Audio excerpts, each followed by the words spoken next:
do Flamengo sobre o Vasco. Já, se der tempo, a gente passa os gols da Série A. Mas vamos começar com o Marcílio, porque na sexta, Barra e Marcílio empataram em 1-1 pelo Catarinense Sub-20. O jogo terminou com 3 expulsões. Olha só. O Barra saiu na frente após Alain Bahia sair jogando errado. Simon serviu e Rick abriu o placar para o Pescador. Logo na sequência, Dudu arriscou e o goleiro falhou. 1-1.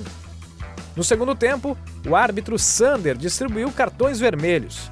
Expulsou o Ellison, deu o segundo amarelo para o Hatz, ambos do Marcílio Dias, e pela cotovelada tirou o zagueiro José Luiz do Barra. Fim de jogo, 1-1. 3 expulsões e o Marcílio perde o Hatz para essa semana contra a Chapecoense, confronto direto pelo G4. E o Barra segue na ponta, né? Melhor equipe do Catarinense Sub-20. Itajaí está liderando a classificação geral do Parajasc. A nossa delegação está muito bem. Campeão geral na bote a Rafa Volo masculino, DI e DV, e também no feminino DF. Campeão geral no xadrez feminino DV. Campeão geral masculino na bote a DF. Campeão no tênis de mesa feminino em duplas DI. Campeão geral no xadrez masculino DA. Campeão também no ciclismo, foi geral masculino e feminino DF. E a Pamela foi campeã individual no tênis de mesa DI. Pela pontuação geral, Itajaí está em primeiro lugar. Porém, os jogos não acabaram. Falta a modalidade de atletismo que foi adiada. A FESPORT, de acordo com a Assembleia, terá 30 dias para realizar a competição e finalizar os jogos paradesportivos.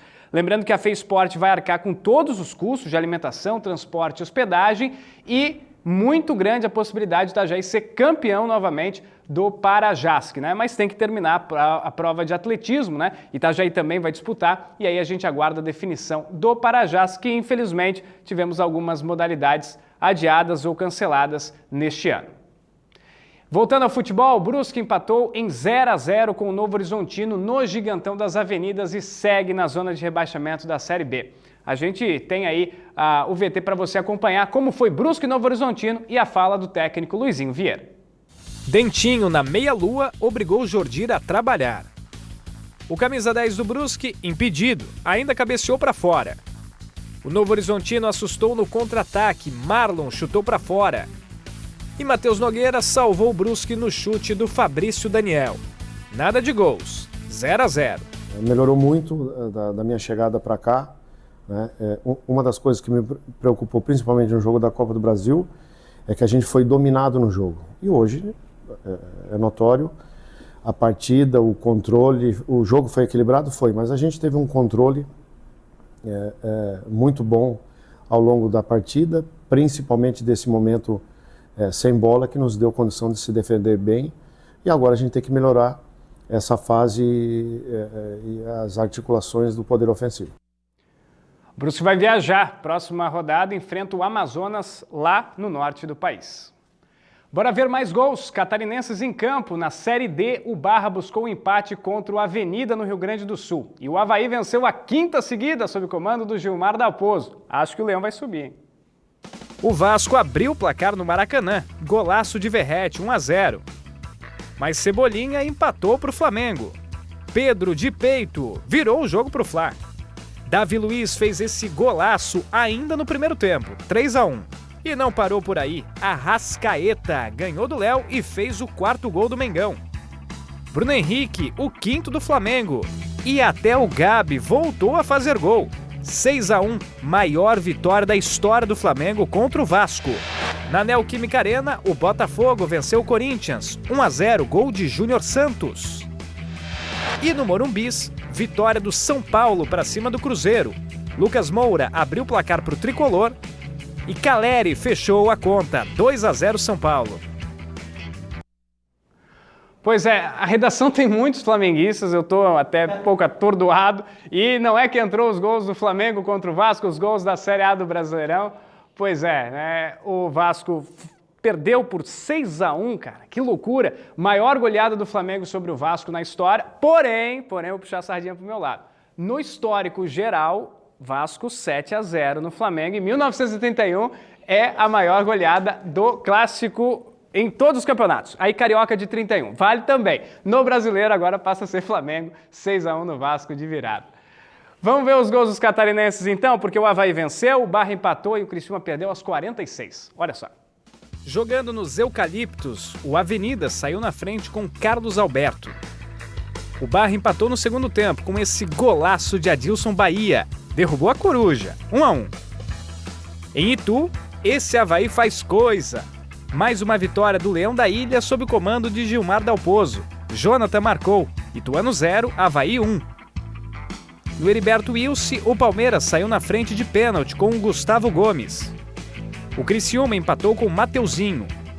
Mas aos 46, Lázaro, na pequena área, garantiu a vitória do Verdão, 2-1. E em Caxias do Sul, o Figueira perdeu mais uma. Marcelo abriu o placar para os gaúchos. Tomás, de pênalti, ampliou para o Caxias. E nos acréscimos, Guilherme Pato descontou para o Alvinegro. O fato lamentável da rodada foi um torcedor que estava no setor da torcida do Figueirense e ironizou a tragédia das enchentes que ocorreram no Rio Grande do Sul. Ele fez gestos em direção à torcida do Caxias, que se revoltou com o ato. É lamentável, né? Esse foi o fato que mais repercutiu no final de semana e o Figueirense também fez uma nota oficial repudiando o gesto ali do torcedor. Muito triste, mas infelizmente até no futebol a gente também tem idiotas, né? Como esse caso aí. E hoje às 20 horas tem Carlos Senô e Camboriú no Gigantão das Avenidas. Os treinadores comentaram sobre a semana de preparação. Silvio Criciúma falou sobre a sequência difícil do vovô do futebol catarinense. Olha só. A gente entra numa sequência, né, de Camboriú, Tubarão e Juventus, que eu acredito que são três postulantes, né, as duas vagas para o acesso. E outras equipes também numa condição parecida, assim como Santa Catarina. Mas o campeonato é muito igual, é muito nivelado, terão surpresas na competição. Camboriú é um time que venceu na estreia, os resultados foram apertados, foram justos. Tenho certeza que vai ser um jogo muito ajustado, né, muito no detalhe também, assim como os demais jogos. E a minha preocupação é com a nossa equipe, que seja uma equipe justa, não somente para o próximo jogo. A nossa preparação ela foi para o campeonato, né? A gente necessita das vitórias, necessita dos resultados na competição, mas acima de tudo um equilíbrio de equipe, porque o trabalho foi planejado, feito, né, e está sendo executado para buscar o acesso. O Camboriú venceu o Guarani de Palhoça na estreia e o técnico Quinho projetou o confronto desta noite contra o time de Silvio Criciúma. É um duelo muito difícil, uma equipe muito competitiva do Carlos Renault, uma equipe muito bem treinada pelo Silvio. A gente está analisando, montamos uma estratégia de jogo, trabalhamos ontem e hoje pela manhã também em cima dessa estratégia aí para a gente conseguir fazer um grande jogo, um grande duelo e buscar a vitória. Essas são as informações.